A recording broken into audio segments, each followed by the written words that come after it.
പരിശുദ്ധ പരമദിവ്യകാരുണ്യത്തിന് നേരവും ആരാധനയും സ്തുതിയും പുകഴ്ചയും ഉണ്ടായിരിക്കട്ടെ. ഞങ്ങളെ സത്യത്തിൽ വഴി നടത്തുന്ന പരിശുദ്ധ പരമദിവ്യകാരുണ്യ ഈശോയ്ക്ക് നേരവും ആരാധനയും സ്തുതിയും പുകഴ്ചയും ഉണ്ടായിരിക്കട്ടെ. ഞങ്ങൾക്കെന്നും നന്മകൾ പ്രദാനം ചെയ്യുന്ന പരിശുദ്ധ പരമദിവ്യകാരുണ്യ ഈശോയ്ക്ക് നേരവും ആരാധനയും സ്തുതിയും പുകഴ്ചയും ഉണ്ടായിരിക്കട്ടെ. ഞങ്ങളുടെ ആശ്രയവും സങ്കേതവുമായ പരിശുദ്ധ പരമദിവ്യകാരുണ്യ ഈശോയ്ക്ക് നേരവും ആരാധനയും സ്തുതിയും പുകഴ്ചയും ഉണ്ടായിരിക്കട്ടെ. ഈ പ്രഭാതത്തിൽ ഞങ്ങളെ ഒരുമിച്ച് കൂട്ടിയ പരിശുദ്ധ പരമദിവ്യകാരുണ്യ ഈശോയ്ക്ക് നേരവും ആരാധനയും സ്തുതിയും പുകഴ്ചയും ഉണ്ടായിരിക്കട്ടെ. വിശുദ്ധ പൗലോസ് അപ്പസ്തോലൻ കൊറിന്തോസാർക്ക് എഴുതിയ 1-ാം ലേഖനം 13-ാം അധ്യായം 4 മുതലുള്ള തിരുവചനങ്ങൾ. സ്നേഹം ദീർഘക്ഷമയും ദയയുമുള്ളതാണ്. സ്നേഹം അസൂയപ്പെടുന്നില്ല, ആത്മപ്രശംസ ചെയ്യുന്നില്ല, അഹങ്കരിക്കുന്നില്ല, സ്നേഹം അനുചിതമായി പെരുമാറുന്നില്ല, സ്വാർത്ഥം അന്വേഷിക്കുന്നില്ല, കോപിക്കുന്നില്ല, വിദ്വേഷം പുലർത്തുന്നില്ല, അത് അനീതിയിൽ സന്തോഷിക്കുന്നില്ല, സത്യത്തിൽ ആഹ്ലാദം കൊള്ളുന്നു. സ്നേഹം സകലതും സഹിക്കുന്നു, സകലതും വിശ്വസിക്കുന്നു, സകലതും പ്രത്യാശിക്കുന്നു, സകലത്തെയും അതിജീവിക്കുന്നു. സ്നേഹം ഒരിക്കലും അവസാനിക്കുന്നില്ല. Price the lord. Hallelujah, hallelujah, hallelujah. യേശുവേ സ്തോത്രം, യേശുവേ നന്ദി, യേശുവേ ആരാധന. Hallelujah, hallelujah, hallelujah. പ്രിയപ്പെട്ടവരെ, നമ്മൾ പരിശുദ്ധാത്മാവിൻ്റെ ഫലങ്ങളെക്കുറിച്ചാണ് പഠിച്ചുകൊണ്ടിരിക്കുന്നത്. കഴിഞ്ഞ ക്ലാസ്സിൽ നമ്മൾ സ്നേഹം അനീതിയിൽ സന്തോഷിക്കുന്നില്ല എന്നതിനെക്കുറിച്ച് നമ്മൾ പഠിച്ചു. അതിൻ്റെ ബാക്കി ഭാഗമായ സ്നേഹം സത്യത്തിൽ ആഹ്ലാദം കൊള്ളുന്നു എന്നതിനെക്കുറിച്ചാണ് നമ്മൾ ഇന്ന് പഠിക്കുവാനായിട്ട് പോകുന്നത്. നമുക്ക് ഒരുമിച്ച് പറയാം. സ്നേഹം സത്യത്തിൽ ആഹ്ലാദം കൊള്ളുന്നു. സ്നേഹം സത്യത്തിൽ ആഹ്ലാദം കൊള്ളുന്നു.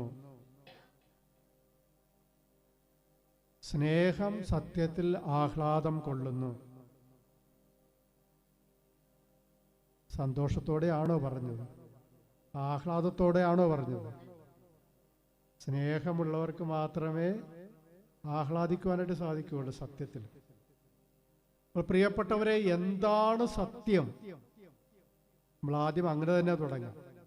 സത്യമെന്ന് പറയുന്നത് യാഥാർത്ഥ്യവുമായി പൊരുത്തപ്പെടുന്നതിനെയാണ് സത്യമെന്ന് പറയുന്നത്. യാഥാർത്ഥ്യത്തിന് വിരുദ്ധമായിട്ടുള്ളതിനെ, പൊരുത്തപ്പെടാത്തതിന് നമ്മൾ എന്തെന്ന് പറയും? അസത്യമെന്ന് പറയാം, അല്ലെ? ഫോൾസ് എന്ന് പറയാം, അല്ലെങ്കിൽ നുണയെന്ന് പറയും.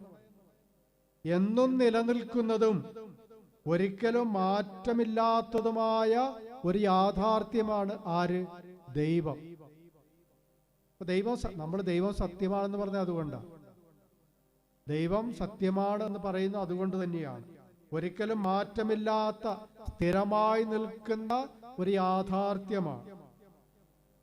അപ്പോൾ സത്യത്തിൽ ആനന്ദം കൊള്ളുന്നു എന്ന് പറഞ്ഞാൽ അതിൻ്റെ വിശാലമായ അർത്ഥത്തിൽ ദൈവത്തിൽ ആനന്ദം കൊള്ളുന്നു എന്നാണ് നമ്മൾ മനസ്സിലാക്കേണ്ടത്. സത്യത്തിൽ ആനന്ദം കൊള്ളുന്ന വ്യക്തികൾ എപ്പോഴും അന്വേഷിക്കുന്നത് ദൈവഹിതമായിരിക്കണം. ദൈവഹിതമാണ് അവർ അന്വേഷിക്കേണ്ടത്. ദൈവഹിതപ്രകാരം ചിന്തിക്കുവാനും സംസാരിക്കുവാനും പ്രവർത്തിക്കുവാനും അവർ ആഗ്രഹിക്കേണ്ടതും അന്വേഷിക്കേണ്ടതുമാണ്. അപ്പൊ ദൈവഹിതത്തിന്റെ മറ്റൊരു വാക്കാണ് നന്മയെന്ന് പറയുന്നത്. കാരണം എല്ലാ നന്മകളിലും ദൈവഹിതമുണ്ട്, അല്ലെ? എല്ലാ നന്മകളിലും ദൈവഹിതമുണ്ട്. ദൈവത്തിന്റെ ഹിതമാണ് നന്മ എന്ന് പറയുന്നത്. അപ്പോൾ അതുകൊണ്ട് സത്യത്തിൽ ആനന്ദം കൊള്ളുന്നവർ നന്മയിലാണ് ആനന്ദം കൊള്ളുന്നത്. നമ്മിലുള്ള നന്മ, ലോകത്തിലുള്ള നന്മകൾ, മറ്റുള്ളവരിലുള്ള നന്മയിൽ നമ്മൾ ആനന്ദം കൊള്ളുന്നു. അപ്പോൾ ചുരുക്കത്തിൽ പ്രിയപ്പെട്ടവരെ, ആനന്ദം കൊള്ളുക എന്ന് പറഞ്ഞാൽ ദൈവത്തിൽ ആനന്ദിക്കുക, ദൈവഹിതത്തിൽ ആനന്ദിക്കുക, നന്മകളിൽ ആനന്ദിക്കുക എന്നൊക്കെയാണ് നമ്മൾ മനസ്സിലാക്കേണ്ടത്. ഇപ്പൊ ദൈവനിഷേധിയായ ഒരു മനുഷ്യന് ദൈവത്തിൽ ആനന്ദിക്കാൻ പറ്റുമോ? ഇല്ല. അയാളെ സംബന്ധിച്ചിടത്തോളം ദൈവമില്ല, ദൈവം നിലനിൽക്കുന്നില്ല, എക്സിസ്റ്റ് ചെയ്യുന്നില്ല.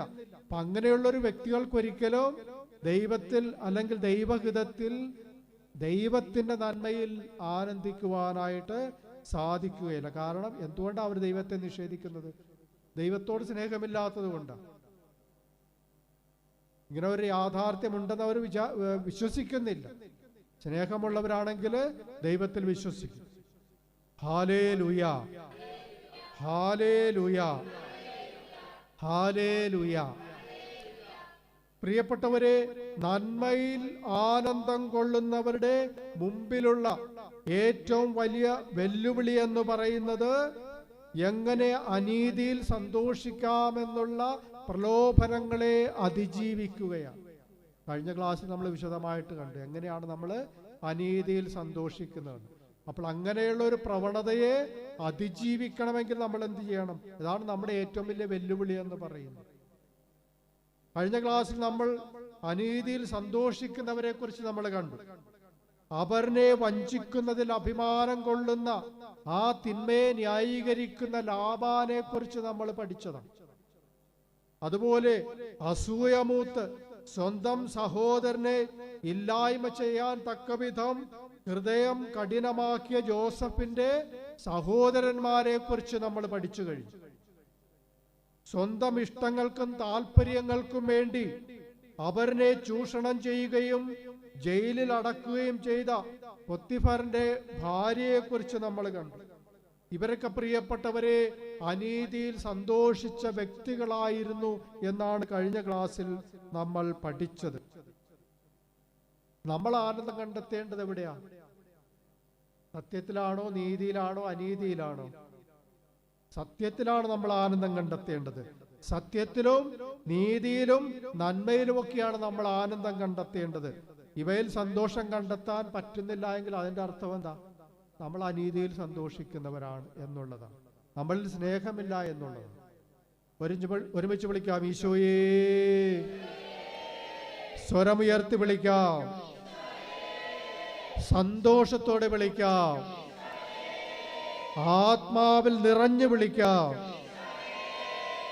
തിന്മകൾ വിട്ടുപോകണമെന്ന ആഗ്രഹത്തോടെ വിളിക്കാം. നമ്മുടെ ഓരോരുത്തരുടെയും മനസ്സ് ശുദ്ധീകരിക്കപ്പെടണമെന്ന ആഗ്രഹത്തോടെ വിളിക്കാം. Hallelujah, hallelujah. പ്രിയപ്പെട്ടവരെ, ഇന്ന് നമ്മൾ സത്യത്തിൽ ആനന്ദം കൊള്ളുന്നവരെ കുറിച്ചും അവരുടെ പ്രത്യേകതകളെ കുറിച്ചുമാണ് പഠിക്കുവാനായിട്ട് പോകുന്നത്. ഒന്നാമത്തെ കാര്യമെന്ന് പറയുന്നത്, സത്യത്തിൽ ആനന്ദം കൊള്ളുന്നവർ അവരെന്നും നന്മയിൽ ആനന്ദം കൊള്ളുന്നവരാണ്. അവരുടെ പ്രത്യേകത എന്ന് പറയുന്നത് അവർ മറ്റുള്ളവരെ നന്മയിലേക്ക് നയിക്കും. അതാണ് ഒന്നാമത്തെ പ്രത്യേകത. സത്യത്തിൽ ആനന്ദം കൊള്ളുന്നവർ മറ്റുള്ളവരെ നന്മയിലേക്ക് നയിക്കും. വല്ലപ്പോഴും ജീവിതത്തിൽ എപ്പോഴെങ്കിലും മറ്റുള്ളവരെ നന്മയിലേക്ക് നയിച്ചിട്ടുണ്ടോ? ഉണ്ട്.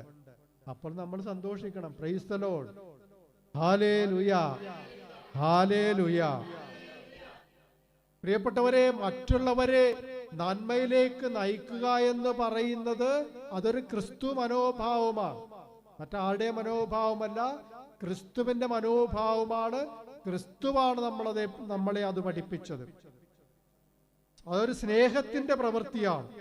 സത്യത്തിൽ നിലനിൽക്കുന്നവർക്ക് ഒരിക്കലും ഈ ക്രിസ്തു മനോഭാവത്തിന് വിരുദ്ധമായിട്ട് പ്രവർത്തിക്കുവാനായിട്ട് സാധിക്കുമോ? ഇല്ല. അവർക്കൊരിക്കലും സ്നേഹത്തിന് വിരുദ്ധമായിട്ട് പ്രവർത്തിക്കുവാനായിട്ട് സാധിക്കുകയില്ല. അപ്പൊ പ്രിയപ്പെട്ടവരെ, ക്രിസ്തു ആനന്ദം കണ്ടെത്തിയത് എന്തിലാണ്? അപരനു വേണ്ടി മുറിയപ്പെടുന്നതിലും അവരന്റെ നന്മയ്ക്ക് വേണ്ടി സ്വയം വേദനകൾ ഏറ്റെടുക്കുന്നതിലും അവർക്ക് വേണ്ടി മരിക്കുന്നതിലുമൊക്കെയായിരുന്നു. കാരണം അവൻ സ്നേഹം തന്നെയായിരുന്നു. അവൻ കലർപ്പില്ലാത്ത സ്നേഹത്തിന്റെ പൂർണ്ണതയായിരുന്നു. ജാതിക്കും മതത്തിനും വർണ്ണത്തിനും വിഭാഗത്തിനുമൊക്കെ അപ്പുറമായിരുന്നു അവന്റെ സ്നേഹത്തിന്റെ വ്യാപ്തി വ്യാപിച്ചിരുന്നത്. അതുപോലെ തന്നെ യേശു തന്റെ നയപ്രഖ്യാപന സമയത്ത് വെളിപ്പെടുത്തുന്നുണ്ട്, കർത്താവിന്റെ ആത്മാവ് എന്റെ മേലുണ്ട്, ദരിദ്രരെ സുവിശേഷം അറിയിക്കുവാൻ അവിടുന്ന് തന്നെ അഭിഷേകം ചെയ്തിരിക്കുന്നു. 2-3 കാര്യങ്ങളോട് പറയുന്നുണ്ട്. അന്ധർക്ക് കാഴ്ച നൽകാൻ, ബന്ധിതർക്ക് മോചനം നൽകാൻ, അടിച്ചമർത്തപ്പെട്ടവർക്ക് സ്വാതന്ത്ര്യം നൽകാൻ എന്നെ അഭിഷേകം. ഇതെല്ലാം എന്താണ്? നന്മയുടെ പ്രവൃത്തിയാണ്. ഇതെല്ലാം നന്മയുടെ പ്രവർത്തികളാണ്. യേശു തന്റെ നയം പ്രഖ്യാപിച്ചപ്പോൾ ഈ കാര്യങ്ങളൊക്കെ ഉൾക്കൊള്ളിച്ചു. അതൊരിക്കലും മറന്നുപോയില്ല. അപ്പോൾ അതിരുകളില്ലാത്ത നിസ്വാർത്ഥ സ്നേഹമാണ് യേശുവിന്റെ കർമ്മമണ്ഡലങ്ങളിലെ മനോഹാരിതയെന്ന് പറയുന്നത്. അതുകൊണ്ടാണ് അവന് ചുറ്റും കൂടുവാനായിട്ട് പലരും അവനിലേക്ക് ആകർഷിക്കപ്പെട്ടതിന്റെ കാരണം അതുകൊണ്ട് തന്നെയാണ്. എല്ലാ വിലക്കുകളും ഭേദിച്ച്, ജാതിയുടെയും മതത്തിന്റെയും വർണ്ണത്തിന്റെയും ഒക്കെ ആ വിലക്കുകളൊക്കെ ഭേദിച്ച് പലരും അവന് ചുറ്റും കൂടിയതിന്റെ കാരണം എന്താണ്? ഈ സ്നേഹമാണ്. എല്ലാവരെയും ഉൾക്കൊള്ളുന്ന ഒരു നന്മ അവന്റെ ഹൃദയത്തിലുണ്ടായിരുന്നു. ആരെയും അതിർത്തി പരമ്പുകളൊക്കെ ഇട്ട് മാറ്റി നിർത്തിയില്ല, മാർജിനിട്ട് പുറത്തു നിർത്തിയില്ല. എല്ലാവരെയും ഉൾക്കൊള്ളുവാനായിട്ടുള്ള ആ ഹൃദയത്തിന്റെ വിശാലതയാണ് അനേകായിരങ്ങളെ അവന്റെ അടുക്കലേക്ക് ആകർഷിച്ചത്. ഹല്ലേലൂയ. പ്രിയപ്പെട്ടവരെ, ഒരുവനെ തിന്മയിലേക്ക്, പാപത്തിലേക്ക് നയിക്കുന്നതിൽ ആനന്ദം കൊള്ളുന്ന പിശാചിന്റെ മനോഭാവത്തെ അതിജീവിക്കുന്നത് നന്മയിലേക്ക് നയിക്കുന്ന ക്രിസ്തുവിന്റെ മനോഭാവത്തെ നമ്മളിൽ വളർത്തിയെടുത്തുകൊണ്ടാണ്. മനസ്സിലായോ? മറ്റുള്ളവരെ തിന്മയിലേക്ക് നയിക്കുന്ന ആ ഒരു മനോഭാവത്തെ ചെറുത്തു തോൽപ്പിക്കണമെങ്കിൽ ക്രിസ്തുവിന്റെ ആ നന്മയിലേക്ക് നയിക്കുന്ന മനോഭാവം നമ്മളിൽ വളർത്തിയെടുക്കണം. പിശാച് ഒരുവനെ നിത്യമരണത്തിലേക്ക് നയിക്കുന്നവനാണെങ്കിൽ ക്രിസ്തു ഒരുവനെ എങ്ങോട്ടാണ് നയിക്കുന്നത്? നിത്യജീവനിലേക്കാണ് നയിക്കുന്നത്, മരണത്തിലേക്കല്ല. തിന്മയിലേക്കാണ് പിശാച് നയിക്കുന്നതെങ്കിൽ ക്രിസ്തു നമ്മളെ നയിക്കുന്നത് നിത്യജീവനിലേക്കാണ്, നന്മയിലേക്കാണ്. മദ്യപിക്കാൻ ഒരു മനുഷ്യനെ പ്രലോഭിച്ച് വീട്ടിൽ നിന്ന് ഇറക്കിക്കൊണ്ടു പോകുന്നത് ആരുടെ പ്രവൃത്തിയാണ്? ഒരു പിശാചിന്റെ പ്രവൃത്തിയാണ്. നന്മ പ്രവൃത്തിയാണോ? ഒരു തിന്മയുടെ പ്രവൃത്തിയാണ്. ലഹരി വസ്തുക്കൾ വിൽക്കുന്നതിന് വേണ്ടിയിട്ട്, അല്ലെ, ഇന്ന് ഒത്തിരി കുട്ടികൾ അതിന് വേണ്ടിയിട്ട് അതിന്റെ വാഹകരായിട്ട് മാറുന്നുണ്ട്. അതൊരു നല്ല പ്രവൃത്തിയാണോ മോശമായ പ്രവൃത്തിയാണോ? അത് പിശാചിന്റെ പ്രവൃത്തിയാണോ ക്രിസ്തു മനോഭാവത്തിന്റെ പ്രവൃത്തിയാണോ? പിശാചിന്റെ പ്രവൃത്തിയാണ്. കാരണം അവരിലൊക്കെ ക്രിസ്തു മനോഭാവം വളർന്നിട്ടില്ല എന്നാണ് നമ്മൾ മനസ്സിലാക്കേണ്ടത്. പ്രിയപ്പെട്ടവരെ, ക്രിസ്തു ധർമ്മം എന്താണ്? അപരനെ ജീവന്റെ വഴിയിലേക്ക് കൂട്ടിക്കൊണ്ടുവരുവാൻ ജീവൻ കൊടുക്കുക എന്നുള്ളതാണ് ക്രിസ്തുധർമ്മം എന്ന് പറയുന്നത്. അങ്ങനെ ജീവൻ കൊടുക്കുന്നതിന് വേണ്ടി കുരിശുമരണം മരിക്കുന്നതിൽ ആനന്ദം കണ്ടെത്തിയതിന്റെ പേരാണ് ക്രിസ്തു എന്ന് പറയുന്നത്. കാരണം സ്നേഹം സത്യത്തിൽ, നന്മയിൽ, ജീവന്റെ സമൃദ്ധിയിൽ ആനന്ദം കൊള്ളുന്നു. പ്രിയപ്പെട്ടവരെ, ഒന്ന് ചോദിച്ചോട്ടെ, നിങ്ങൾ ആനന്ദം കൊള്ളുന്ന എന്തിനാ? രാവിലെ തുടങ്ങും, അല്ലേ? അതിലാണ് നമ്മുടെ ആനന്ദം. നമ്മളിങ്ങനെ മറുതിക്കൊണ്ട് നടക്കുക. ലോകത്തിൻ്റെതായിട്ടുള്ള എന്തെങ്കിലും കാര്യങ്ങളുണ്ടോ? സന്തോഷം തരുന്ന എന്തെങ്കിലും കാര്യങ്ങളുണ്ടോ? ഇല്ലായെങ്കിലും 2 തോണ്ടിട്ട് ഇങ്ങനെ വിളിച്ചു ചോദിക്കും. അതിനാണ് പ്രിയപ്പെട്ടവരെ നമ്മൾ ആനന്ദം കൊള്ളുന്നത്. അപ്പോൾ പിശാചിനെ പോലെ ഒരു മനുഷ്യനെ തിന്മയിലേക്ക് കൂട്ടിക്കൊണ്ടു പോകുന്നതിലാണോ, അതോ ക്രിസ്തുവിനെ പോലെ മറ്റുള്ളവരെ സത്യത്തിലേക്ക് നയിക്കുന്നതിലാണോ നിങ്ങൾ ആനന്ദം കൊള്ളുന്നത്? Hallelujah, hallelujah. ഒരുമിച്ച് പറയാം, ഞാൻ സത്യത്തിൽ ആനന്ദം കൊള്ളുന്നു, ഞാൻ സത്യത്തിൽ ആനന്ദം കൊള്ളുന്നു, ഞാൻ ദൈവത്തിൽ ആനന്ദം കൊള്ളുന്നു, ഞാൻ ദൈവത്തിൽ ആനന്ദം കൊള്ളുന്നു, ഞാൻ ദൈവഹിതത്തിൽ ആനന്ദം കൊള്ളുന്നു, ഞാൻ ദൈവഹിതത്തിൽ ആനന്ദം കൊള്ളുന്നു, ഞാൻ നന്മയിൽ ആനന്ദം കൊള്ളുന്നു, ഞാൻ നന്മയിൽ ആനന്ദം കൊള്ളുന്നു, സ്നേഹം സത്യത്തിൽ ആനന്ദം കൊള്ളുന്നു. സ്നേഹം സത്യത്തിൽ ആനന്ദം കൊള്ളുന്നു. Hallelujah, hallelujah, hallelujah, hallelujah, hallelujah. Hallelujah. പ്രിയപ്പെട്ടവരെ, മറ്റുള്ളവരെ നന്മയിലേക്ക് നയിച്ച ഒരു വിശുദ്ധനായിരുന്നു വിശുദ്ധ ഡോൺ ബോസ്കോ. അദ്ദേഹത്തിന്റെ ചരിത്രം, ജീവചരിത്രം നമുക്കെല്ലാം സുപരിചിതമാണ്. 19-ാം നൂറ്റാണ്ടിൽ ജീവിച്ചിരുന്ന ഈ വലിയ വിശുദ്ധൻ തന്റെ ചുറ്റുപാടുമുള്ള യുവാക്കൾ പലതരത്തിലുള്ള സാമൂഹിക തിന്മകൾക്ക് അടിമകളായി പോകുന്നത് കണ്ട് ഒത്തിരി വേദനിച്ച ഒരു വിശുദ്ധനായിരുന്നു അദ്ദേഹം. ഈ വിശുദ്ധനാകട്ടെ യുവജനങ്ങളിലേക്ക് ഇറങ്ങിച്ചെന്ന് പാപത്തിന്റെയും വഴിവിട്ട ജീവിതത്തിന്റെയും ഇരുൾ നിറഞ്ഞ ലോകത്ത് നിന്ന് അവരെ പ്രകാശത്തിന്റെ ലോകത്തിലേക്ക്, അവരെ നന്മയുടെ ലോകത്തിലേക്ക് കൂട്ടിക്കൊണ്ടുപോകുവാനായിട്ട് അദ്ദേഹം പരിശ്രമിച്ചു. അവരെ, ഈ യുവജനങ്ങളെ സത്യത്തിലേക്ക് നയിച്ച ഒരു വിശുദ്ധനായിരുന്നു ഡോൺ ബോസ്കോ. അവർക്ക് താമസിക്കുവാനും പഠിക്കുവാനുമായി അദ്ദേഹം സ്ഥാപിച്ച ഓറട്ടറി സുപ്രസിദ്ധമായി മാറി. തന്റെ ജീവിതകാലത്ത് തന്നെ അനേകായിരം കുട്ടികളെ, ഒരുപക്ഷെ സാമൂഹ്യ ദ്രോഹികളായി തീരാമായിരുന്ന അനേകം പേരെ അദ്ദേഹം പുണ്യ ജീവിതത്തിലേക്ക് വഴിതിരിച്ചു വിട്ടു. ഈ ഒരു നന്മയ്ക്ക് വേണ്ടി അദ്ദേഹം തന്റെ ജീവിതം തന്നെ ഒഴിഞ്ഞു വെച്ചു. പ്രിയപ്പെട്ടവരെ, ഇന്നും ഡോൺ ബോസ്കോയുടെ സഭ നന്മ ചെയ്തുകൊണ്ട് മുന്നേറുന്നതായിട്ട് നമുക്ക് കാണാൻ സാധിക്കും. അനേകായിരങ്ങളെ നന്മയിലേക്ക് വളർത്തിക്കൊണ്ട്, സമൂഹത്തിന് ഉപകാരമുള്ള വ്യക്തികളായി വളർത്തിക്കൊണ്ട് നന്മയുള്ളവരാക്കി മാറ്റുന്നതിൽ അവർ ഇന്നും മുന്നോട്ട് തന്നെ പോയിക്കൊണ്ടിരിക്കുകയാണ്.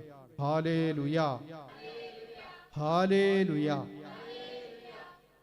അതുപോലെ തന്നെ പ്രിയപ്പെട്ടവരെ, ഒരിടവകയിലെ, ഒരു പ്രദേശത്തെ ജനങ്ങളെ മുഴുവനും നന്മയിലേക്ക് നയിച്ച് അവരെ വിശുദ്ധീകരിച്ച, എല്ലാവർക്കും പ്രിയങ്കരനായ ഒരു വിശുദ്ധനാണ് ജോൺ മരിയ വിയാനി. ചരിത്രം നമുക്കറിയാം. ആഴ്സിലെ വികാരി എന്നറിയപ്പെട്ടിരുന്ന ഈ മഹാവിശുദ്ധന്റെ ജീവിതം സുഹൃതം കൊണ്ട് സുപ്രസിദ്ധമായിരുന്നു. പുരോഹിതരുടെ മധ്യസ്ഥനായി അറിയപ്പെടുന്ന ഈ വിശുദ്ധന്റെ പ്രവർത്തന ശൈലി ആഗോള വ്യാപകമായി ശ്രദ്ധിക്കപ്പെടുന്ന ഒന്നാണ്. എന്താണ് ഈ പുണ്യവാളൻ ചെയ്തത്? 19-ാം നൂറ്റാണ്ടിന്റെ ആരംഭകാലത്ത് ഫ്രഞ്ച് വിപ്ലവത്തിന്റെ പശ്ചാത്തലത്തിൽ കത്തോലിക്കാ സഭ വിനാശകരമായ ഒരു അജ്ഞതയിലേക്കും അലസതയിലേക്കും നിപതിക്കുകയായിരുന്നു. സഭാമക്കൾ ധാർമ്മികമായ അധപ്പതനത്തിലേക്ക് വീണുപോയ കാലഘട്ടം. കുമ്പസാരവും കുർബാനയുമില്ലാതെ, കൂദാശകളില്ലാതെ, നൃത്തത്തിലും മദ്യപാനത്തിലുമാണ് അവരൊക്കെ സമയം ചിലവഴിച്ചിരുന്നത്. ലോകത്തിന്റെ സന്തോഷത്തിലായിരുന്നു അവർ ആനന്ദം കണ്ടെത്തിയിരുന്നത്. ഇപ്രകാരം ദൈവദൂഷണത്തിലും അധാർമികതയിലും ജീവിച്ചിരുന്ന ദൈവജനത്തെ വീണ്ടും ദൈവിക വഴികളിലേക്ക് തിരികെ കൊണ്ടുവരുവാനായി ഈ വിശുദ്ധൻ പലപ്പോഴും 18 മണിക്കൂറോളം കുമ്പസാരക്കൂട്ടിൽ ചിലവഴിച്ചു എന്നാണ് പറയപ്പെടുന്നത്. അവരോട് പാപത്തെക്കുറിച്ചും അനുതാപത്തെക്കുറിച്ചും ധീരതയോടെ സുവിശേഷ പ്രഘോഷണം അദ്ദേഹം നടത്തി. അങ്ങനെ ആഴ്സ് എന്ന ഇടവകയും ആ പ്രദേശവും ഒരു അനുതാപ കേന്ദ്രമായി മാറി. 20 വർഷത്തിനിടയിൽ 20 ലക്ഷം പേർ അദ്ദേഹത്തിന്റെ ഉപദേശത്തിലൂടെ മാനസാന്തരപ്പെട്ടുവെന്നാണ് ചരിത്രരേഖകൾ സൂചിപ്പിക്കുന്നത്. മാത്രമല്ല, ഫ്രഞ്ച് ഗവൺമെന്റ് പോലും അദ്ദേഹത്തിന്റെ നന്മ പ്രവർത്തികളെ അംഗീകരിക്കുകയും ബഹുമാനിക്കുകയും ചെയ്തു എന്ന് ചരിത്രം രേഖപ്പെടുത്തുന്നു. Hallelujah, hallelujah, hallelujah. സ്നേഹമുള്ളവരെ, ജോൺ മരിയ വിയാനി പുണ്യാളൻ ആനന്ദം കണ്ടെത്തിയത് ദൈവജനത്തെ ദൈവത്തിലേക്ക് തിരികെ കൊണ്ടുവരുന്നതിലായിരുന്നു. കാരണം അദ്ദേഹം അവരെ ആത്മാർത്ഥമായി സ്നേഹിച്ചു എന്നതാണ് കാരണം. തന്റെ ആ ദൗത്യത്തിൽ അദ്ദേഹം വലിയ വിജയം വരിക്കുകയും ചെയ്തു. മാത്രമല്ല, തിരുസഭയ്ക്ക് തന്നെ മാതൃകയായ ഒരു ഇടവകയാക്കി തന്റെ ഇടവകയെ മാറ്റുവാനായിട്ട് അദ്ദേഹത്തിന് കഴിഞ്ഞു. പ്രിയപ്പെട്ടവരെ, മറ്റുള്ളവരെ നന്മയിലേക്ക് നയിക്കുന്നതിലാണ് വിശുദ്ധന്മാർ അവരുടെ ജീവിതത്തിൽ ആനന്ദം കണ്ടെത്തിയത്. കാരണം സ്നേഹം സത്യത്തിൽ നന്മയിൽ ആനന്ദം കൊള്ളുന്നു. ഈ വിശുദ്ധരൊക്കെ സ്നേഹത്തിന്റെ ആൾരൂപങ്ങളായിരുന്നു. അവരൊക്കെ നന്മയുടെ തിരുശേഷിപ്പുകളായിരുന്നു. പ്രിയപ്പെട്ടവരെ, നന്മയിൽ ആനന്ദം കൊള്ളുന്ന, സത്യത്തിൽ ആനന്ദം കൊള്ളുന്ന മനുഷ്യരൊക്കെ അങ്ങനെയാ. മറ്റുള്ളവർ തിന്മയിലേക്ക് നടന്നു പോകുന്നത് കാണുമ്പോൾ അവരുടെ ഹൃദയം എപ്പോഴും വേദനിക്കുന്നുണ്ട്, അവരുടെ മനസ്സുകൾ ദുഃഖിക്കുന്നുണ്ട്. അതുകൊണ്ട് മറ്റുള്ളവരെ നന്മയിലേക്ക് നയിക്കാൻ അവരാൽ കഴിയുന്നതെല്ലാം ഈ വിശുദ്ധന്മാരൊക്കെ ചെയ്തു പോകുന്നു. ചോദ്യം, നിന്റെ മനോഭാവം എന്താ? നമ്മുടെ മനോഭാവം എന്താ? നിന്റെ കൂട്ടുകാരൻ, നിനക്ക് വേണ്ടപ്പെട്ട ഒരുവൻ തിന്മയിലേക്ക് നിപതിക്കുന്നത് കണ്ടാൽ, പാപത്തിലേക്ക് വീഴുന്നത് കണ്ടാൽ നിന്റെ ഹൃദയം വേദനിക്കുമോ? വേദനിക്കുമോ? ഹൃദയം ഉണ്ടായിട്ട് വേണ്ടേ വേദനിക്കാൻ? അവരനെ തിന്മയ്ക്ക് വിട്ടുകൊടുക്കാതിരിക്കാൻ, അവൻ പാപത്തിന്റെ പിടിയിൽ അമരാതിരിക്കാൻ, അവനെ നന്മയിലേക്ക് മടക്കിക്കൊണ്ടുവരുവാൻ നീ എന്തു ത്യാഗമെടുക്കും? അങ്ങനെയൊക്കെ ചെയ്യണമെങ്കിൽ നിന്റെ ഉള്ളിൽ എന്തുണ്ടാകണം? സ്നേഹമുണ്ടാകണം. Hallelujah, hallelujah. നമുക്ക് ഒരുമിച്ച് പ്രാർത്ഥിക്കാം. ഈശോയേ, എന്റെ ചുറ്റുപാടുമുള്ളവരെ നന്മയുടെ പാതയിൽ വഴി നടത്താൻ എന്നെ അങ്ങയുടെ ഉപകരണമാക്കണമേ. Hallelujah, hallelujah, hallelujah. ഒരുമിച്ച് വിളിക്കാം. ഈശോയേ, ആത്മാവിന്റെ അഭിഷേകത്തോടെ വിളിക്കാം. ഞങ്ങളെ സത്യത്തിൽ വഴി നടത്തണമേ, ഞങ്ങളെ നന്മയുള്ളവരാക്കണമേ, ഞങ്ങളെ സ്നേഹത്താൽ നിറയ്ക്കണമേ, സത്യത്തിൽ ആനന്ദിക്കുന്നവരാക്കണമേ. Hallelujah, hallelujah. പ്രിയപ്പെട്ടവരെ, സത്യത്തിൽ ആനന്ദം കൊള്ളുന്നവരുടെ മറ്റൊരു പ്രത്യേകത എന്ന് പറയുന്നത് അവർ ഭയത്തെ അതിജീവിക്കുന്ന വ്യക്തികളാണ്. അവർ ഭയത്തെ അതിജീവിക്കുന്നവരാണ്. അപ്പോൾ സത്യത്തിൽ ആനന്ദം കൊള്ളുന്നവരുടെ ഒന്നാമത്തെ പ്രത്യേകത എന്ന് പറഞ്ഞത് അവർ മറ്റുള്ളവരെ നന്മയിലേക്ക് നയിക്കുന്നതാണ് ഒന്നാമത്തെ പ്രത്യേകത. രണ്ടാമത്തെ പ്രത്യേകത എന്ന് പറയുന്നത് സത്യത്തിൽ ആനന്ദം കൊള്ളുന്നവർ ഭയത്തെ അതിജീവിക്കുന്നു. അവർക്കൊന്നിനും ഭയമുണ്ടാകും. സത്യം തുറന്ന് പറയുന്നതിൽ യാതൊരു വിധത്തിലുള്ള സങ്കോചവും ഉണ്ടാകില്ല, ഭയമുണ്ടാകില്ല. ഏത് അധികാരിയുടെ മുമ്പിലും തുറന്ന് പറയുവാനായിട്ട് സാധിക്കും. സ്നാപയോഹന്നാനെ പോലെ നീ ചെയ്തത് ശരിയല്ല, തെറ്റാണ്, അനീതിയാണെന്ന് പറയുവാനായിട്ടുള്ള ധൈര്യം അവർക്കുണ്ടാകും. പീലാത്തോസിന്റെ മുമ്പിൽ നിൽക്കുന്ന ഈശോയുടെ ചിത്രം പ്രിയപ്പെട്ടവരെ നമുക്കെല്ലാം സുപരിചിതമാണ്. ഭയന്ന് വിറച്ചു നിൽക്കുന്ന ഒരു കുറ്റവാളിയുടെ, ഒരു ഭീരുവിനെ പോലെ അല്ല യേശു അവിടെ നിൽക്കുന്നത്. ഒരു ഭീരുവിന്റെ ചിത്രമല്ല നമ്മൾ അവിടെ കാണുന്നത്. ഈശോ പീലാത്തോസിന്റെ മുമ്പിൽ ഒരു രാജാവിനെ പോലെ നെഞ്ചുവിരിച്ചു പിടിച്ചു നിൽക്കുന്നതാണ് നമ്മൾ കാണുന്നത്. പീലാത്തോസ് ഈശോയോട് ചോദിച്ചു, നിന്നെ ശിക്ഷിക്കാനും നിന്നെ വെറുതെ വിടുവാനും എനിക്ക് അധികാരമുണ്ടെന്ന് നിനക്കറിഞ്ഞുകൂടെ?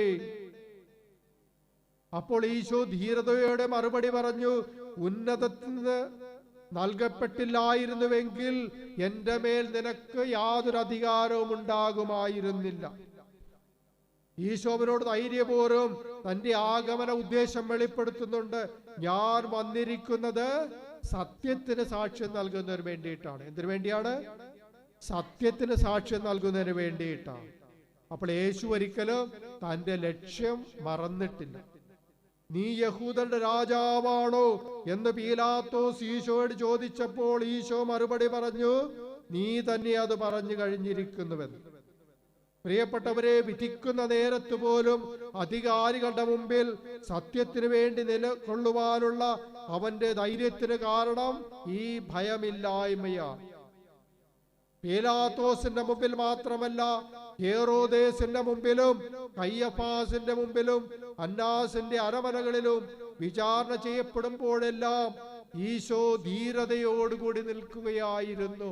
ഭയന്ന് വിറച്ചു നിൽക്കുന്ന ഒരു ഭീരുവിനെ പോലെയല്ല യേശു ഈ അധികാരികളുടെ മുമ്പിൽ വ്യാപരിച്ചത്. അതുപോലെ തന്നെ ദേവാലയ ശുദ്ധീകരണ സമയത്ത് ദേവാലയത്തിൽ അരങ്ങേറിയ അനാചാരങ്ങളിൽ മനസ്സുമടുത്ത ഈശോ ആത്മാവിൽ ജ്വലിച്ച് ഒരു ചാട്ടവാറുണ്ടാക്കി ദേവാലയത്തിനകത്തു നിന്നും ക്രയവിക്രയങ്ങൾ നടത്തിക്കൊണ്ടിരുന്നവരെ അടിച്ചു പുറത്താക്കിയപ്പോൾ ദൈവാലയ അധികാരികൾ ഇടപെട്ട് ചോദിക്കുന്നുണ്ട്, നീ എന്തധികാരത്താലാണ് ഇതൊക്കെ ചെയ്യുന്നതെന്ന്. ഈശോ ഭയം കൂടാതെ മറുപടി പറഞ്ഞു, അവിടുത്തെ ആലയത്തെ കുറിച്ചുള്ള തീഷ്ണത എന്നെ വിഴുങ്ങിക്കളഞ്ഞുവെന്ന് എഴുതപ്പെട്ടിരിക്കുന്നു. സത്യത്തിനു വേണ്ടി നിലകൊണ്ട യേശുവിനെ ഭയപ്പെടുത്തുവാൻ അധികാരികളുടെ ഭീഷണികൾക്ക് സാധിച്ചില്ല. മാത്രമല്ല, അവരുടെ ചോദ്യങ്ങളുടെ മുനയൊടിക്കുന്നതായിരുന്നു യേശുവിന്റെ എല്ലാ മറുപടികളും. ഹെരോദേസ് യേശുവിനെ കാരാഗൃഹത്തിൽ അടക്കുവാനായിട്ട് ആഗ്രഹിച്ചു നടന്ന നാളുകളിൽ ഈശോ ധൈര്യം വിടാതെ ഇങ്ങനെ പറഞ്ഞു, നിങ്ങൾ പോയി ആ കുറുക്കനോട് പറയുവിൻ. ആരോട് പറയുവിൻ? നമ്മുടെ നാട്ടിൽ ഒത്തിരി കുറുക്കന്മാരുണ്ടല്ലോ അല്ലേ. നിങ്ങൾ പോയി ആ കുറുക്കനോട് പറയുവിൻ, ഞാൻ ഇന്നും നാളെയും പിശാചുക്കളെ പുറത്താക്കുകയും രോഗശാന്തി നൽകുകയും ചെയ്യും. 3-ാം ദിവസം ഞാൻ എൻ്റെ ദൗത്യം പൂർത്തിയാക്കിയിരിക്കും. പ്രിയപ്പെട്ടവരെ, യേശുവിന്റെ ധൈര്യമാണ് നമ്മൾ ഇവിടെ കാണുന്നത്. യേശുവിന്റെ പോരാട്ടം സത്യത്തിനു വേണ്ടിയുള്ള ഒറ്റയാൾ പോരാട്ടമായിരുന്നു. സത്യത്തിൽ നിന്ന് പിന്മാറുവാനായിട്ട്, വ്യതിചലിക്കുവാനായിട്ട് ഈശോ ഒരിക്കലും തയ്യാറായിരുന്നില്ല. എന്നിട്ടും ഒരു നാട്ടുരാജാവിനും ഈശോയെ ഭയപ്പെടുത്തുവാനും കഴിഞ്ഞില്ല. അവൻ ഒരു മനുഷ്യന്റെയും പ്രീതി തേടിപ്പോയതില്ല. അവനൊരു സൈന്യബലവും ഇല്ലായിരുന്നു. അവന് വേണ്ടി വക്കാലത്ത് പറയുവാനായിട്ട് ആരുമില്ലായിരുന്നു. അവനെക്കുറിച്ച് അവനെ സപ്പോർട്ട് ചെയ്ത് സംസാരിക്കുവാൻ ആരുമില്ലായിരുന്നു. എന്നിട്ടും അവൻ ഭയപ്പെട്ടില്ല. ഒറ്റയ്ക്കുള്ള പോരാട്ടത്തിൽ അവനെന്നും തളരാത്ത മാതൃക തന്നെയാണ്. കാരണം അവന്റെ ആനന്ദം മുഴുവനും സത്യത്തിലായിരുന്നു, നന്മയിലായിരുന്നു, ദൈവത്തിലായിരുന്നു. പ്രിയപ്പെട്ടവരെ, സത്യത്തിൽ ആനന്ദം കൊള്ളുന്നവർ ഭയത്തെ അതിജീവിക്കുന്നു. Hallelujah, hallelujah, hallelujah. പ്രിയപ്പെട്ടവരെ, അമേരിക്കയുടെ എക്കാലത്തെ മികച്ച ഒരു പ്രസിഡന്റ് ആയിരുന്നു ഏബ്രഹാം ലിങ്കൻ. സത്യത്തിനു വേണ്ടി ബലിയായി തീർന്നതിന്റെ വിശ്വപ്രസിദ്ധമായ ചരിത്രമാണ് ഏബ്രഹാം ലിങ്കന്റെ ജീവിതം. അമേരിക്കൻ ഐക്യനാടുകളുടെ ഏറ്റവും വലിയ ആഭ്യന്തര പ്രതിസന്ധിയുടെ കാലത്ത് രാജ്യത്തെ വിജയകരമായി മുന്നോട്ട് നയിച്ച മഹാനായ നേതാവായിരുന്നു ഏബ്രഹാം ലിങ്കൻ. അടിമത്വം നിർത്തലാക്കുന്നതിന് വേണ്ടിയുള്ള പോരാട്ടത്തിനാണ് അദ്ദേഹം നേതൃത്വം കൊടുത്തത്. ഏബ്രഹാം ലിങ്കന്റെ കാലം വരെ അമേരിക്കയിൽ അടിമത്വം നിലനിന്ന ചരിത്രം നമുക്കറിയാം. മനുഷ്യനെ മൃഗങ്ങളെ പോലെ വിൽക്കുകയും വാങ്ങുകയും ചെയ്തിരുന്ന അടിമത്വം അവിടെ നിലനിന്നിരുന്നു. ഈ അടിമകൾക്ക് മനുഷ്യരുടേതായ ഒരു പരിഗണനയും ഉണ്ടായിരുന്നില്ല, യാതൊരു വിധത്തിലുള്ള അവകാശവും ഉണ്ടായിരുന്നില്ല. ഈ കൊടും സാമൂഹിക തിന്മയ്ക്കെതിരെ നിയമനിർമ്മാണം നടത്തുവാൻ തന്റെ ഇടത്തോടെ പ്രസിഡന്റായ ഏബ്രഹാം ലിങ്കൻ മുൻകൈയെടുത്തു. എന്നാൽ അടിമകളെ ഉപയോഗിച്ച് അവരെ ചൂഷണം ചെയ്ത് തങ്ങളുടെ സാമ്രാജ്യം വളർത്തിക്കൊണ്ടിരുന്ന മുതലാളിമാർക്ക് ഏബ്രഹാം ലിങ്കൻ കണ്ണിലെ കരടായി മാറുകയാണ്. അവർ ആളുകളെ സംഘടിപ്പിച്ച് രാജ്യത്ത് ആഭ്യന്തര കലഹത്തിന് തീ കൊളുത്തി. രാജ്യം രണ്ടായി വിഭജിക്കപ്പെട്ടു. പക്ഷേ ലിങ്കൺ ധീരതയോടെ പോരാടി. അയാളുടെ മുമ്പിൽ സത്യം ജയിക്കണമെന്ന ഒരൊറ്റ ലക്ഷ്യം മാത്രമേ ഉണ്ടായിരുന്നുള്ളൂ. ശക്തമായ നിലപാടുകളോടുകൂടെ 1863 അടിമകളുടെ വിമോചന വിളംബരം പ്രഖ്യാപിച്ചുകൊണ്ട് അമേരിക്കയിൽ എന്നേക്കുമായി നിയമം മൂലം അടിമത്വം അദ്ദേഹം നിരോധിച്ചു. പ്രിയപ്പെട്ടവരെ, കഥ ഇവിടെ അവസാനിക്കുന്നില്ല. സത്യത്തിനു വേണ്ടി നിലകൊള്ളതിന്റെ ഫലമായി വിഘടനവാദികൾ അദ്ദേഹത്തെ വധിക്കുവാനായിട്ട് ഗൂഢാലോചന നടത്തുകയും 2 വർഷത്തിനുള്ളിൽ 1865 ഏപ്രിൽ 14 അദ്ദേഹത്തെ വെടിവെച്ചു കൊല്ലുകയും ചെയ്തു. സത്യത്തിന്റെ മുമ്പിൽ തോറ്റു പിന്മാറുന്ന ഒരു ഭീരുവായിരുന്നില്ല ഏബ്രഹാം ലിങ്കൻ. ഒരു ശക്തിക്കും, തിന്മകളുടെ ഒരു ശക്തിക്കും ഈ പോരാട്ടത്തിൽ അദ്ദേഹത്തെ ഭയപ്പെടുത്തുവാനോ അദ്ദേഹത്തെ തോൽപ്പിക്കുവാനോ കഴിഞ്ഞില്ല. സത്യത്തിനു വേണ്ടി നിലകൊണ്ട് ഒന്നിനെയും ഭയക്കാതെ മുന്നേറിയ ഏബ്രഹാം ലിങ്കന് തന്റെ ജീവൻ ബലിയായി നൽകേണ്ടി വന്നിട്ടും എന്നും മരിക്കാത്ത ഓർമ്മകളുമായി അനശ്വര കഥാപാത്രമായി ചരിത്രത്തിന്റെ ഏടുകളിൽ, മനുഷ്യ മനസ്സുകളിൽ തല ഉയർത്തി നിൽക്കുന്നത് നമുക്ക് ഓരോരുത്തർക്കും പ്രചോദനവും മാതൃകയുമാണ്. Hallelujah, hallelujah, hallelujah. പ്രിയപ്പെട്ടവരെ, ഈ ചോദ്യം നിങ്ങളോടാണ്. നിങ്ങൾ സത്യത്തിൽ ആനന്ദം കൊള്ളുന്ന ഒരാളാണെങ്കിൽ സത്യത്തിനു വേണ്ടി നിലകൊള്ളുവാനായിട്ട് നിങ്ങൾ എന്ത് വില കൊടുക്കും? എന്ത് വില കൊടുക്കും? നന്മയുടെ വിജയത്തിനു വേണ്ടി നിങ്ങൾ ഏതറ്റം വരെ പോകും? നിന്റെ നാട്ടിലുള്ള ഒരു തിന്മയെ ഉച്ചാടനം ചെയ്യുന്നതിന് വേണ്ടിയിട്ട് നീ ഒരു ചെറുവിരൽ അനക്കുവാനായിട്ട് തയ്യാറാകുമോ? നാട് പോട്ടെ, നമ്മുടെ വീട്ടിലുള്ള ഒരു തിന്മയെ ചെറുക്കുവാനായിട്ട് നമ്മൾ എന്ത് ചെയ്യും? എന്ത് ത്യാഗമെടുക്കും? Hallelujah, hallelujah. നമുക്ക് ഒരുമിച്ച് പ്രാർത്ഥിക്കാം. ഈശോയെ, സത്യത്തിനു വേണ്ടി നിലകൊള്ളാൻ, സത്യത്തിനു വേണ്ടി അധ്വാനിക്കുവാൻ, നന്മയെ മുറുകെ പിടിക്കാൻ എന്നെ ശക്തനും ധീരനുമാക്കണമേ. Hallelujah, hallelujah. ഒരുമിച്ച് വിളിക്കാം. ഈശോയെ, സന്തോഷത്തോടെ വിളിക്കാം, ഭക്തിയോടെ വിളിക്കാം. ഞങ്ങളെ സത്യത്തിൽ വഴി നടത്തണമേ. തിന്മയുടെ ശക്തിയിൽ നിന്ന് വിടുതൽ നൽകണമേ. സത്യത്തിൽ ആനന്ദിക്കുന്നവരാക്കണമേ.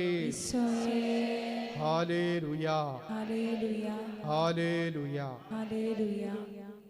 പ്രിയപ്പെട്ടവരെ, 1535 ജൂലൈ 6-ാം തീയതി രക്തസാക്ഷിത്വം വരിച്ച വിശുദ്ധ തോമസ് മൂറിന്റെ ജീവിതം സത്യത്തിനു വേണ്ടി നിലകൊണ്ട ഒരു ജീവിതമായിരുന്നു.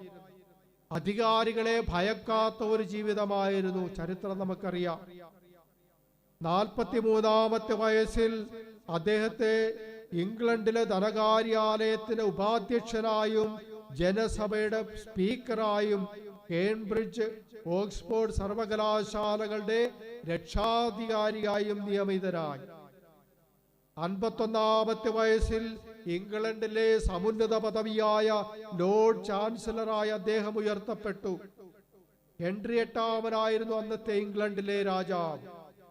മാർപ്പാപ്പായെ ലംഘിച്ച് പ്രവർത്തിക്കുകയും ഇംഗ്ലണ്ടിലെ സഭയുടെ മേധാവിയായി സ്വയം പ്രഖ്യാപിക്കുകയും ചെയ്ത ഹെൻറി 8-ാമനെതിരെ വിശുദ്ധ തോമസ് മൂർ ശബ്ദമുയർത്തി. രാജാവ് ചെയ്യുന്നത് തെറ്റാണെന്ന് മുഖത്തു നോക്കി പറയുവാനുള്ള തന്റെ ഇടം അദ്ദേഹത്തിനുണ്ടായിരുന്നു.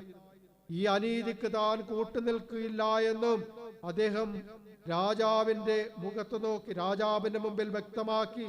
ഇതിന്റെ ഫലമായിട്ട് പ്രിയപ്പെട്ടവരെ, തോമസ് മൂറിന് വിലയായി നൽകേണ്ടി വന്നത് സ്വന്തം ജീവൻ തന്നെയായിരുന്നു.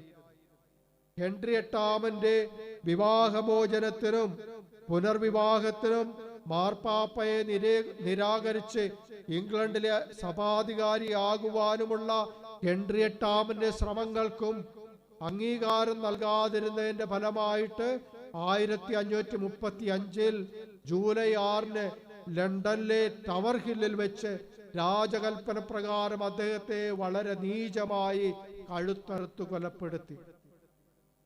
400 വർഷങ്ങൾക്ക് ശേഷം 1935 തോമസ് മൂറിനെ കത്തോലിക്ക സഭ വിശുദ്ധനായിട്ട് പ്രഖ്യാപിച്ചു.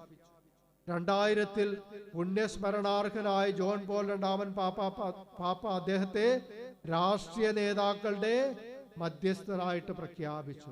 അപ്പൊ നമ്മുടെ പ്രധാനമന്ത്രിയുടെ മധ്യസ്ഥനാരാണ്? ആരാണ്? Thomas More. എന്താ പറയാൻ ഇത്ര മടി? കത്തോലിക്ക സഭ രാഷ്ട്രീയ നേതാക്കളുടെ മധ്യസ്ഥനായിട്ട് ആരെയാണ് പ്രഖ്യാപിച്ചത്? വിശുദ്ധ തോമസ് മൂറിനെയാണ്. Hallelujah, hallelujah. പ്രിയപ്പെട്ടവരെ, വിശുദ്ധ തോമസ് മൂറിന് വേണമെങ്കിൽ ഒരു അഡ്ജസ്റ്റ്മെന്റ് ചെയ്യാമായിരുന്നു. അതിനുള്ള എല്ലാ അധികാരവും സ്വാധീനവും അദ്ദേഹത്തിനുണ്ടായിരുന്നു. പക്ഷെ ഈ അനീതികൾക്കെതിരെ അദ്ദേഹത്തിന് വേണമെങ്കിൽ ഒന്ന് കണ്ണടക്കാമായിരുന്നു. എന്തെങ്കിലുമൊക്കെ ആയിക്കൊള്ളട്ടെ എന്ന് വിചാരിക്കാമായിരുന്നു. ഞാനായിട്ട് എന്തിനാ തടസ്സം നിൽക്കുന്നു എന്നൊക്കെ അദ്ദേഹത്തിന് വേണമെങ്കിൽ ചിന്തിക്കാമായിരുന്നു. നഷ്ടങ്ങൾ ഉണ്ടാകില്ല എന്ന് മാത്രമല്ല, രാജാവിന്റെ എണ്ണമില്ലാത്ത പ്രശംസകൾക്കും ഉന്നതമായ അധികാരങ്ങൾക്കുമൊക്കെ അദ്ദേഹത്തിന് പാത്രീഭവിക്കാമായിരുന്നു. ഒരിക്കൽ ഇതിനായിട്ട് തന്റെ ഭാര്യ അതിനെ പ്രേരിപ്പിച്ചതുമാണ്. അതിങ്ങനെയാണ്. 1534 അദ്ദേഹം തടവിൽ കിടക്കുന്ന അവസരത്തിൽ തോമസ് മൂറിന്റെ ഭാര്യ കണ്ണീരോടും വിലാപത്തോടും കൂടി ജയിലിലെത്തിയിട്ട് തന്റെ ഭർത്താവിനെ അവന്റെ തീരുമാനത്തിൽ നിന്നും പിന്മാറ്റത്തിന് വേണ്ടിയിട്ട് പ്രേരിപ്പിച്ചു. അവൾ പറഞ്ഞു, രാജാവിന് വഴങ്ങി കാരാഗൃഹത്തിൽ നിന്ന് സ്വതന്ത്രരായി വളരെ കാലം ജീവിക്കുന്നതാണ്, സുഖമായി ജീവിക്കുന്നതാണ് ബുദ്ധിയെന്ന് അവൾ തന്റെ ഭർത്താവിനെ ഓർമ്മിപ്പിച്ചു. തോമസ് മൂർ ആകട്ടെ ഭാര്യയോട് ചോദിച്ചു, എത്ര കൊല്ലം കൂടി സുഖമായിട്ട് ജീവിക്കാമെന്നാണ് നിന്റെ പ്രതീക്ഷ? അപ്പോൾ അവൾ മറുപടി നൽകി, കുറഞ്ഞത് ഒരു 20 വർഷമെങ്കിലും സുഖമായിട്ട് ജീവിക്കാം. പ്രിയപ്പെട്ടവരെ, തോമസ് മൂറിന്റെ മറുപടി എന്തായിരുന്നെന്നറിയാമോ? അദ്ദേഹം മറുപടി പറഞ്ഞു, നിത്യതയുമായി തട്ടിച്ചു നോക്കുമ്പോൾ 20 വർഷം എത്ര നിസ്സാരം. ഈ 20 വർഷത്തെ ഈ ലോകസുഖങ്ങൾക്ക് വേണ്ടി ഞാൻ എൻ്റെ നിത്യജീവനെ നശിപ്പിക്കുവാനായിട്ട് തയ്യാറല്ല. തന്റെ വിശ്വാസത്തെ പ്രതി അദ്ദേഹം ധൈര്യപൂർവ്വം രക്തസാക്ഷിത്വം വരിക്കുവാനായിട്ടാണ് തീരുമാനിച്ചത്. പ്രിയപ്പെട്ടവരെ, നിങ്ങളാണെങ്കിൽ എന്ത് മറുപടി നൽകും? വീണ് കിട്ടിയ ഈ അവസരം എങ്ങനെ ഉപയോഗിക്കും? സത്യത്തിന് വേണ്ടി, നിത്യജീവന് വേണ്ടി നിങ്ങൾ നിലനിൽക്കുമോ?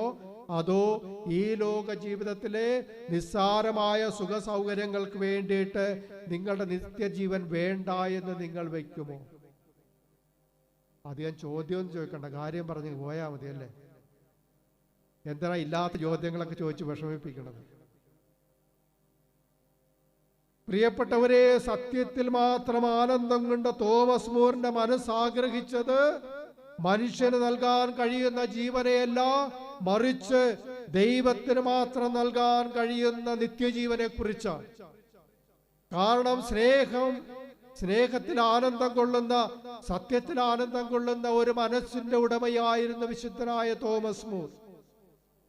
സത്യത്തെ വിറ്റ്, നീതിയെ വിറ്റ്, നന്മയെ ഉപേക്ഷിച്ച് അധികാരവും സുഖസൗകര്യവും തേടുന്ന മനുഷ്യർ ഉള്ളിൽ സ്നേഹം കെട്ടുപോയ മനുഷ്യരാണെന്ന് നമ്മൾ ഓർക്കേണ്ടതാണ്. വർഗീയത പറഞ്ഞ്, പ്രാദേശികത പ്രചരിപ്പിച്ച് വോട്ട് തേടുന്ന മനുഷ്യർ, അധികാരത്തിലെത്തുന്ന മനുഷ്യർ ഉള്ളിൽ സ്നേഹമില്ലാത്തവരാണ്. അവരെത്ര ചിരിച്ചു കാട്ടിയാലും, എത്ര നല്ല ഭംഗി വാക്ക് പറഞ്ഞാലും, എത്ര വലിയ വാഗ്ദാനം നൽകി മോഹിപ്പിച്ചാലും അവരുടെ ഉള്ളുരച്ചു നോക്കിയാൽ അറിയാം സ്നേഹത്തിന്റെ മാറ്റെന്ത് മാത്രമുണ്ടെന്ന്. ആരാണ് പ്രിയപ്പെട്ടവരെ കൈക്കൂലി വാങ്ങുന്നത്? സ്നേഹമില്ലാത്തവരാണ്. ആരാണ് അനീതിക്കും അക്രമത്തിനും കൂട്ടുനിൽക്കുന്നത്? ഉള്ളിൽ സ്നേഹമില്ലാത്തവരാണ്. അതിനൊക്കെ ഒറ്റ ഉത്തരം മാത്രമേ ഉള്ളൂ, സ്നേഹമില്ല. ആരാണ് ഭാര്യയെ ഉപേക്ഷിച്ച് മറ്റൊരു സ്ത്രീയെ വിവാഹം കഴിക്കുന്നത്? ഉള്ളിൽ സ്നേഹമില്ലാത്തവരാണ്. ആരാണ് മാതാപിതാക്കളെ ബഹുമാനിക്കാതിരിക്കുന്നത്? സ്നേഹമില്ലാത്തവരാണ്. സ്വന്തം താല്പര്യങ്ങൾക്ക് വേണ്ടി സത്യത്തെ ഒറ്റിക്കൊടുക്കുന്ന അവരാണിവരൊക്കെ. നന്മയെ കാറ്റിൽ പറത്തുന്നവരാണ്. നന്മയെ, സത്യത്തെ തള്ളിപ്പറയുന്നവരാണ് ഇവർക്ക്. കാരണം ഉള്ളിൽ സ്നേഹമില്ല. ഈ ലോക സുഖ സൗകര്യങ്ങൾക്ക് വേണ്ടി നിത്യജീവനെ ബലികഴിക്കുന്നവരാണ് ഇവരൊക്കെ. അവരുടെ ആനന്ദം തിന്മ പ്രവർത്തിക്കുന്നതിലും അനീതി പ്രവർത്തിക്കുന്നതിലും അക്രമത്തിലുമൊക്കെയാണ്. എന്നാൽ പ്രിയപ്പെട്ടവരെ ഓർക്കുക, യഥാർത്ഥ സ്നേഹമുള്ളവർ സത്യത്തിൽ ആനന്ദം കൊള്ളുന്നു. അവർ നന്മയിൽ സന്തോഷിക്കുന്നു. അവർ നീതിപൂർവം പെരുമാറുന്നു. Hallelujah, hallelujah, hallelujah, hallelujah, hallelujah. Hallelujah. പ്രിയപ്പെട്ടവരെ, നിങ്ങൾ ദൃക്സാക്ഷിയായ ഒരു കേസുമായി ബന്ധപ്പെട്ട് ഒരു കോടതി മുറിയിൽ ചെന്നു എന്ന് സങ്കല്പിക്കുക, ഒന്ന് വിചാരിക്കുക. നിങ്ങൾ നേരിട്ട് കണ്ട ഒരു തിന്മ, ഒരു അനീതി, ഒരു കൊലപാതകം, എന്തുമായിക്കൊള്ളട്ടെ, നിങ്ങൾ മാത്രമാണ് ഏക സാക്ഷി.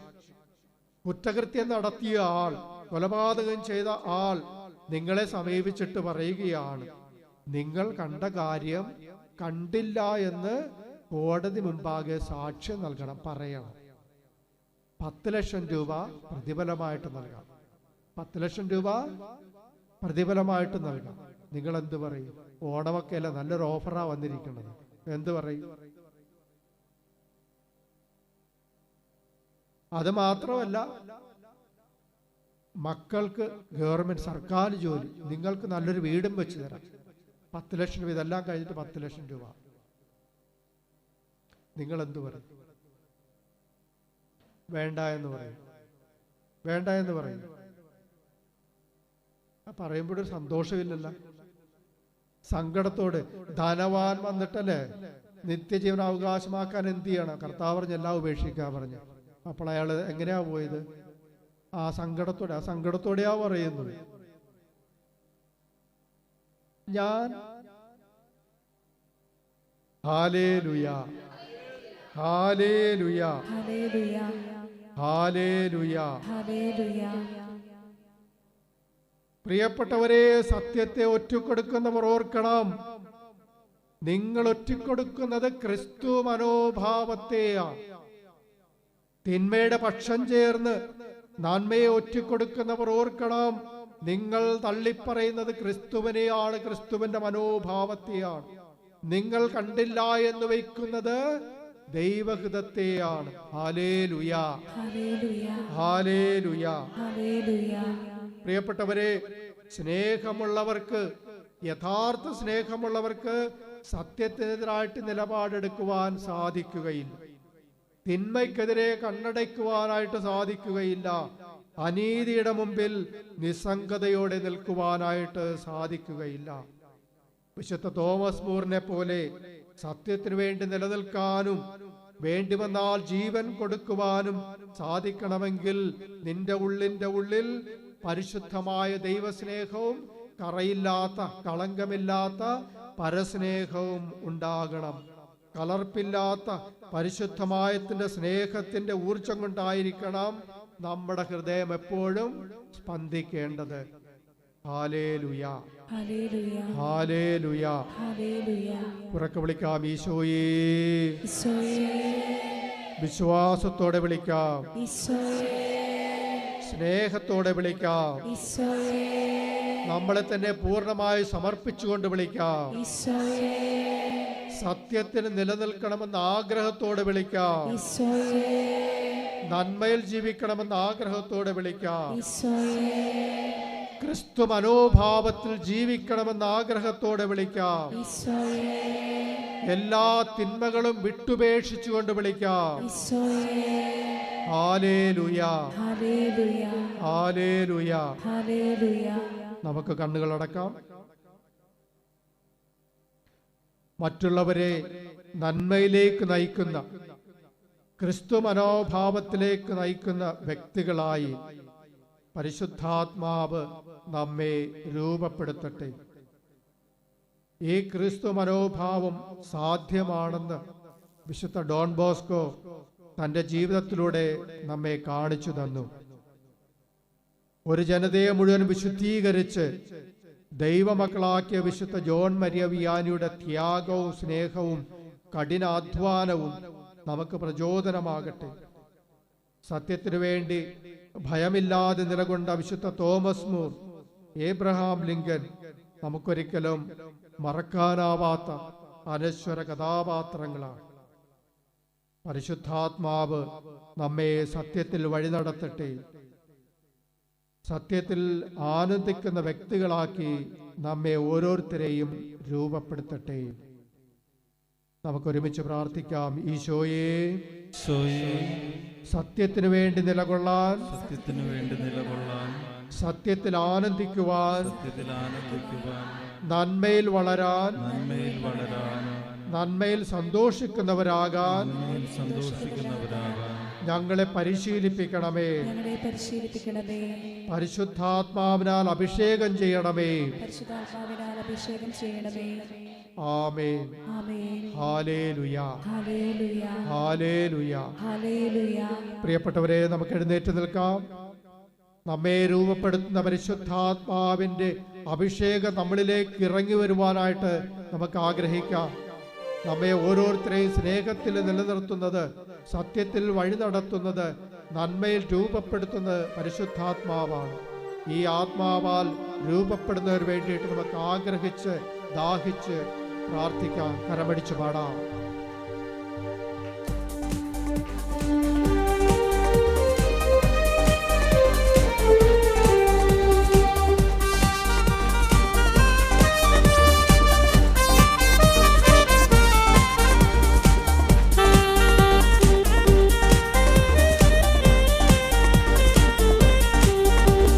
പറന്നിറങ്ങണമേ പരിശുദ്ധാത്മാവേ, വന്നു നിറയണമേ നിത്യസഹായകനേ.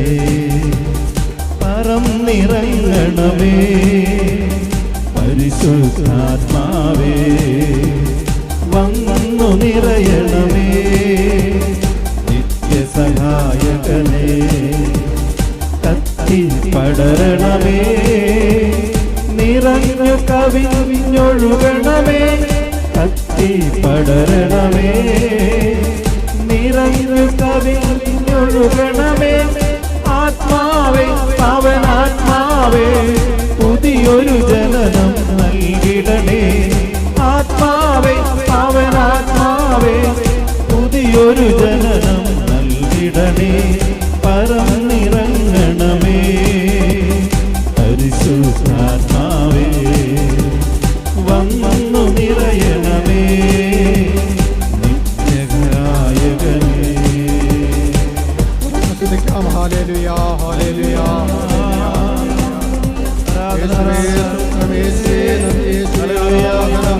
ഞങ്ങളെ ആരാധിക്കുന്നു, സ്തുതിക്കുന്നു, മഹത്വപ്പെടുത്തുന്നു. മാലാഖമാരോട് ചേർന്ന് സകല വിശുദ്ധരോട് ചേർന്ന് സ്തുതിക്കുന്നു. ഹല്ലേലൂയ. ഹല്ലേലൂയ. ഹല്ലേലൂയ. പരിശുദ്ധാത്മാവേ, ഞങ്ങളെ സത്യത്തിൽ വഴി നടത്തണമേ. നന്മയിലേക്ക് ഞങ്ങളെ നയിക്കണമേ. സത്യത്തിൽ ആഹ്ലാദപ്പെടുന്നവരാക്കി മാറ്റണമേ. Hallelujah. Hallelujah. Hallelujah. Hallelujah. Hallelujah. Hallelujah. കരമടിച്ചു പാടാം.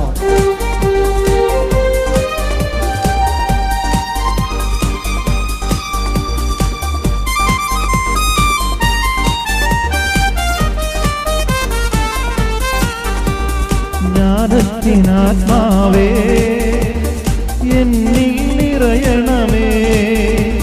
സ്നേഹത്തിനാത്മാവേ, സ്നേഹം ചൊരിയണമേ.